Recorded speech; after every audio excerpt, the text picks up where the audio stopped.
Ladies and gentlemen, spring training is officially underway, and everybody wants to know what the inside scoop on their team is. Today, we have the privilege to be talking about to John Boy Media's own Max Mannis. We're going to talk a little bit about his background, and then we're going to preview the New York Yankees 2025 season. Ladies and gentlemen, let's get to it. It's up to you, New York, New York, New York.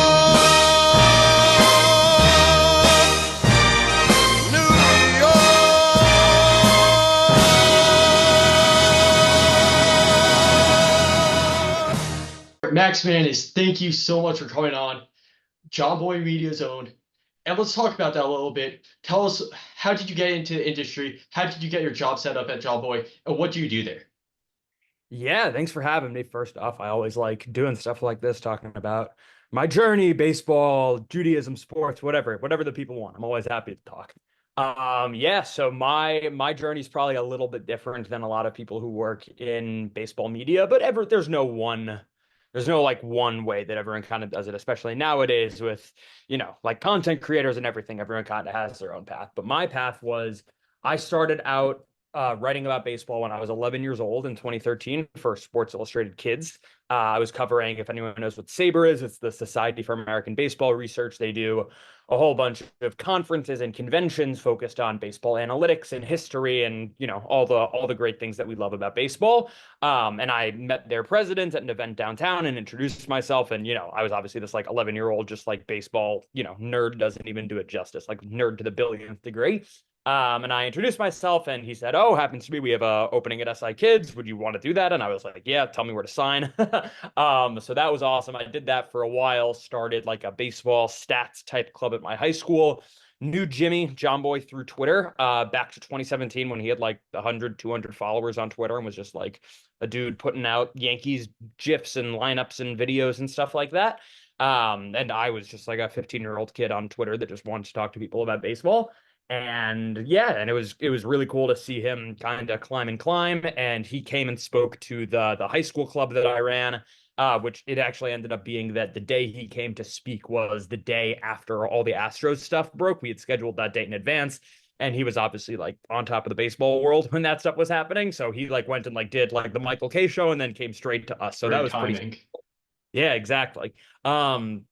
And yeah, I kind of just stayed in touch with him. And I was always like, "Listen, man, if you ever, I know you're starting making this a real company. Like if you ever need an intern, whatever it is, I do some writing, I do some statistics stuff. Like I'm happy to do whatever."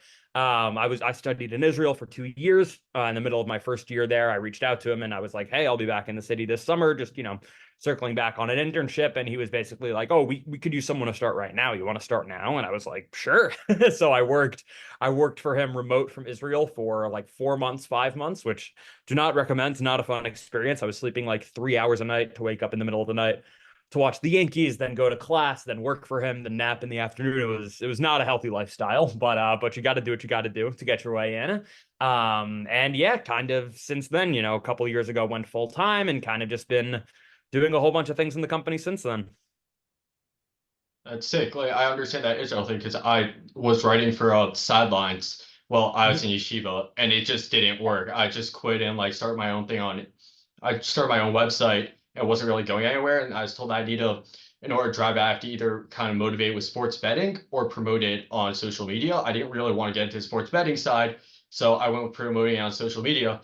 And then one of my videos hit 3 million views. I was like, okay, this is social media thing now. I just started working on the YouTube and the Instagram. So your story is really cool, but let's talk a little bit about Yankees baseball this upcoming season. Let's do And it. just from little things that have been coming out of camp, you see, it seems like this Yankees team has a bit of a chip on their shoulder after all the drama that went down this offseason about are they no longer the big bad empire? Do you think that this is something that they've been lacking during the Aaron Boone era, and is it back now? Yeah, I think it's the kind of thing that is hard to say unless you're like really in the walls of the team. And I think that's something that I think has been a kind of unfair criticism of Boone at times is like, "Oh, the guy can't like light a fire under them," stuff like that. Like we don't know what's going on like privately. You know what I mean? Like no, everyone's always like, "Oh, Boone's soft on the guys to the media." It's like, yeah, no, there's Michael K was saying this today. He was like please show me a manager around Major League Baseball that goes to the press and just berates their players every day. Like that guy's not going to have his job for long. But I do think there's something to be said for the fact that for a long time there was, whether it was Jeter into A-Rod into CC into Gardner, like there was always kind of just like a tenured kind of old grizzled vet in the clubhouse that had 10 years of service time, had like been there, been around the block, been in the playoffs, like knows what the grind is like. And I do think that for as awesome as Cole and Judge and Stanton and this whole core is, I think there's something to having a guy that's won a ring, that's in that position, that's able to like kind of be that figure that I don't know. I think there's something to be said for, like, I know the Yankees talked about how awesome it was when CC was there. So I don't want to say that isn't there now, but like it doesn't feel like that figure is known publicly as like, oh, like that person. Because Judge is like the superstar of the team. Judge can't really be like the hard ass motivator. You know what I mean? Like it's a different role. But I do think you're right that they're coming in with a bit of a chip on their shoulder. Like you said, I think they saw how they kind of got slammed in the media about the defense and the fundamentals and base running and all those things that kind of they got embarrassed on in the World Series. Like there's no, there's no real nicer way to say it, like they did. But I like what they did this winter. I think at a certain point, I think the night that the Soto stuff happened, every Yankees fan was in a little bit of an insane headspace. And I think once a week passed, 2 weeks passed, and especially after the Yankees went and got Freed and Williams and all these nice pieces that we were pumped about, I think after that, everyone was able to be like, all right, $800 million for a dude that's going to be a DH in a few years. Like, I don't know. It's not We've something seen that that would with not. Stanton. Oh, yeah. No, I'm saying Soto. But yeah, it would be another Yeah, but we've, Stanton we've thing. seen that with Yeah, Stanton, where yeah, yeah. he's Oh, I gotcha. Yeah, yeah, literally. Perfect plays example. DH. He'll hit like 25, 30 home runs, probably miss 40 games, bat around like start from 230, 250, but like not worth the money that's being paid. To touch on Yeah, something I that you think mentioned, I think for the Mets, it's a little bit easier to say it's worth the money when you have an owner that just throws around money like it doesn't exist. But yeah, the Yankees, 28 teams in Major League Baseball do not have that luxury. So I think if you look at it from the Yankees' perspective, you can understand how it was something that just wasn't worth their while. so to touch on something that you mentioned, you said that what you think they've been missing is somebody who's like won a ring, somebody who's been there, done that. And from my perspective, it's always been that this is the Aaron Boone philosophy. It's very hard to say from the outside looking in, but it seemed like Aaron Boone's philosophy was the players are going to be better. They're going to be at their best when they feel comfortable, when they're relaxed, when they're playing their game and not like worrying about every single thing. Like we kind of saw Joey Gallo was doing that. He's all like tense. Let the players be themselves. And it's also seemed to have come a little bit at the expense of urgency and intensity, as we saw Stroman's meltdown last year in that one game against the Blue Jays, so they didn't turn the double play. And we also saw like that stuff coming out about Gleyber Torres, where he's like, "Yeah, I'm just not going to move to third base. I don't want to." It didn't seem like there's really kind of like that fear factor. It's not that they have to have a fear factor, but there has to be some type of accountability. And from my perspective, it was that losing the World Series and then seeing Soto walk out the door and seeing all this stuff come out about I'm no longer the evil empire, or as your guy Trevor Plouffe said, nobody wants to sign with the Yankees for the pinstripes anymore. And then all of a sudden, Max Fried said, "Oh yeah, when the Yankees are interested in you, you listen." Goldschmidt took less money to play with the Yankees. Carrasco's quote. Also, you obviously know Volpe and Cole grew up Yankees fans. We obviously know that Judge took less money to stay with the Yankees.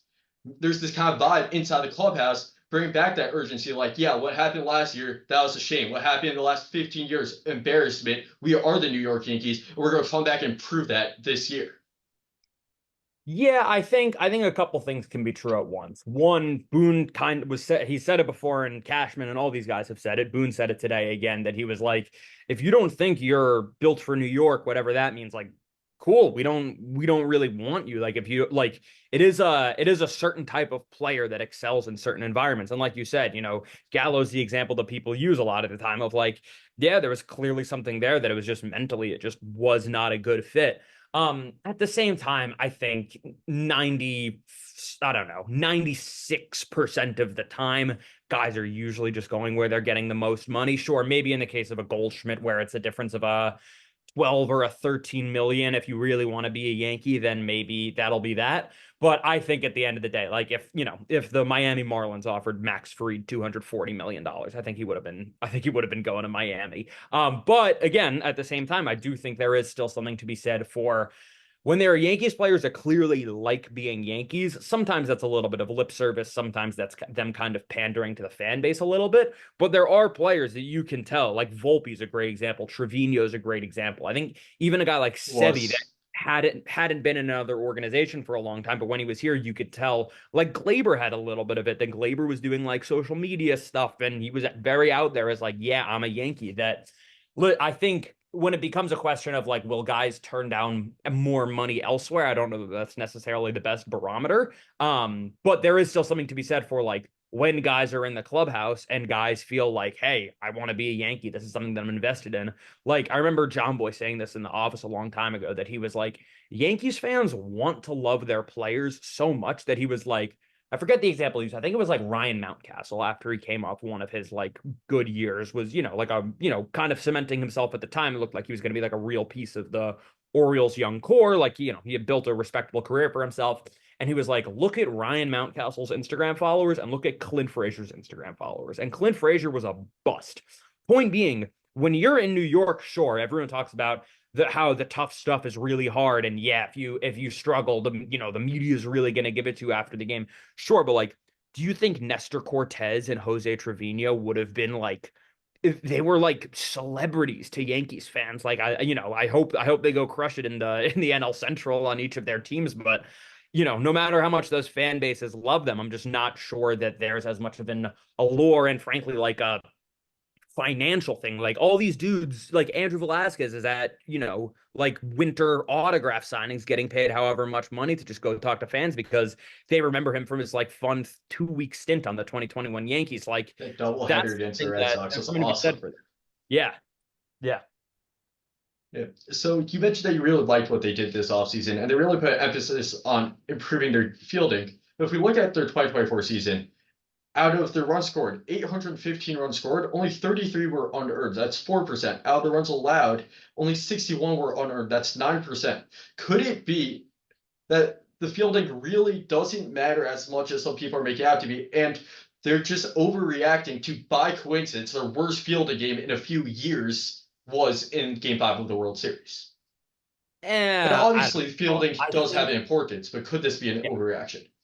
I get what you're saying, and I appreciate that you have stats to actually back it up. I think the what I would say is the flaw in that stat is that it uses errors, like runs and earned runs is based on like the difference is based on errors. That errors are not necessarily the best measure of defensive capabilities. Like I think there are a ton of times it's not even necessarily the players' fielding abilities. Like Jimmy was ranting and ranting last year about how the Yankees weren't shifting hitters properly based on like he was talking about with Clay, that he was like, if Clay induces that type of contact each time, why are we shifting to the hitter instead of to the pitcher? Because, like, well, if we believe in the pitcher to get that result, then let's align the defense that way.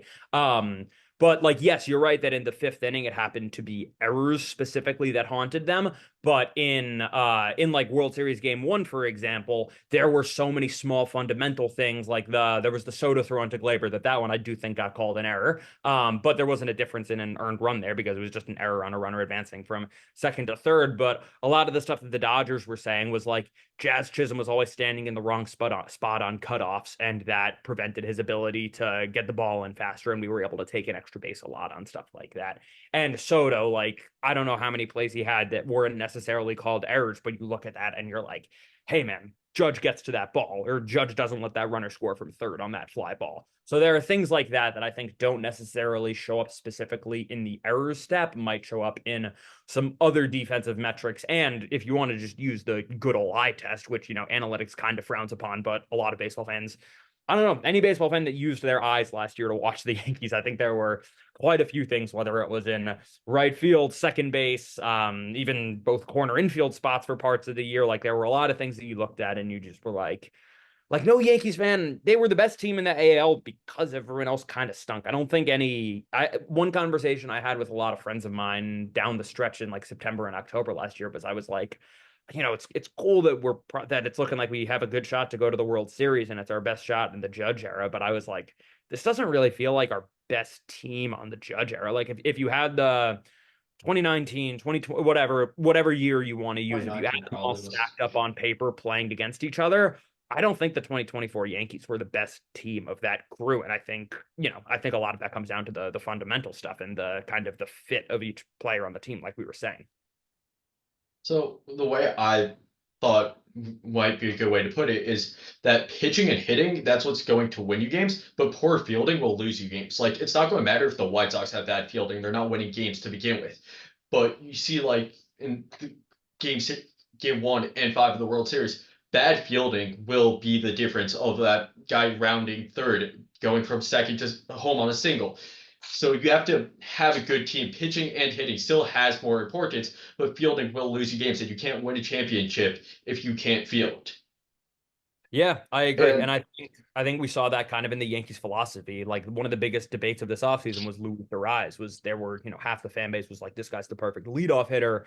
This is the guy we've been begging for years. How could you possibly say that, we're not going to sign this guy when he's like falling into our lap? And the other half of the fan base was like, he's Glaber at second base. We're literally just doing Glaber. Like, I don't know. Yankees have very clearly made an emphasis on moving away from that this winter.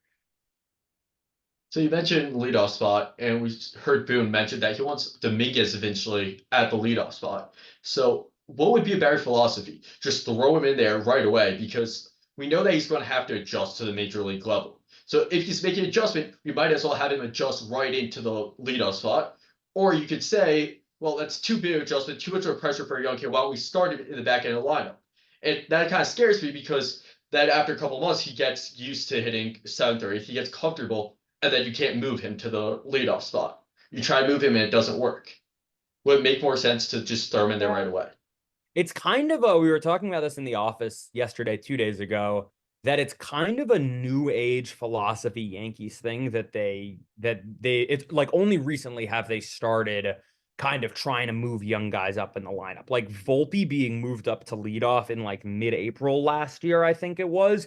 That was kind of a shock to, I remember in the office, the conversation that day was like, yeah, Volpe's hitting, and yeah, we need a leadoff hitter, but also it's mid-April. And like when the 2018 first half Yankees, when it was Glaber and Andujar exploding onto the scene, like those dudes were hitting in the bottom two or bottom three in the order for the vast majority of the season. It wasn't, if I remember correctly, it wasn't really until late in that year, or I think maybe even until 2019, that Glaber became like a guy in the middle of the order because one, granted, they had the luxury of they had like a billion dudes that hit a ton of homers that year.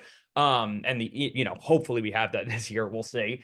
But there's something to be said for just letting young guys not tinkering with them too much. Like Jimmy was even saying that like when Judge first came up, even when he was like tearing the league apart, they were still hitting him like fifth for a little while. And I think everyone remember, or maybe people don't remember, but in like August of Judge's rookie year, he went through like a real slump, like a serious slump. The fact that he still ended up with 52 homers in hindsight is crazy because especially after the Derby, it really messed with his swing. Broke his And strikeout record. yeah, yeah, exactly. So point being with what you're talking about with Dominguez nowadays, if it was up to me, I get the argument of, yeah, like, oh, think about it. He's such a good table setter for, the big boppers and he would actually get pitches to hit. But I get a little scared thinking about how they did that so fast with Volpe that Dominguez would have to like win like Grapefruit League MVP for me to be like seriously like, all right, we should probably hit this guy lead off. But I wouldn't be opposed to doing it in like May. You know what I mean? If he's having a really solid April and like it's the lineup's in a weird spot because there's a bunch of dudes that could be a leadoff hitter. Like, if Jazz is hitting leadoff on opening day, I don't think anyone's stunned. If Volpe's hitting leadoff, I don't think anyone's, stunned. Bellinger or whatever guy you want to use. Like, there's a bunch of dudes that were like, yeah, it works. But there's like the Yankees are also relying on Jazz and Bellinger, for example. Like, they want both of those dudes to be like 25, 30 homer guys this year because they need to replace the pop that they lost from Soto. And especially if Stanton has to miss I'll some put time. scary Then lefties in front of Judge.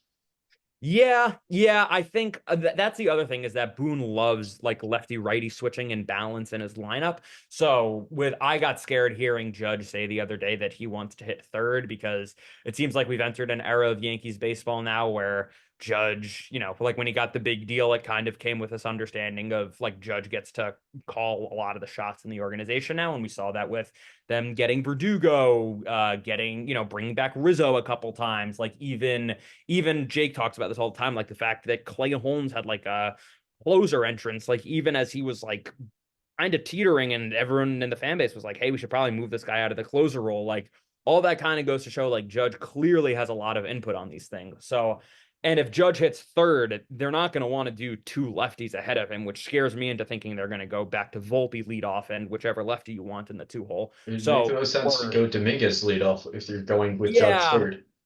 yeah, well, I think I don't know. If I would just do Judge second. I would just do Judge second, keep him there, say, sorry. Granted, when Judge said he wants to hit third, he was very, oh, whatever Booney wants, I'm a team player, But but he I would also said that he'll hit anywhere. right. Yeah, Like exactly. his preference is So hit third, but he'll hit anywhere. yeah, it's going to be an interesting litmus test of how hard does Judge push for this and how much do the Yankees put their foot down in saying like, hey, Judge can't call all the shots, especially if it's something that he's publicly saying I'm willing to concede on that a little bit. Yeah, I don't think it's going to be an issue. I don't think it's like Robbie Devers' situation where he's not going to give up on third base. Um, all right, so this was great, but we're running out of time. So thank Mhm. you very much for coming on, Absolutely. and have a good one. All right. It's up to you.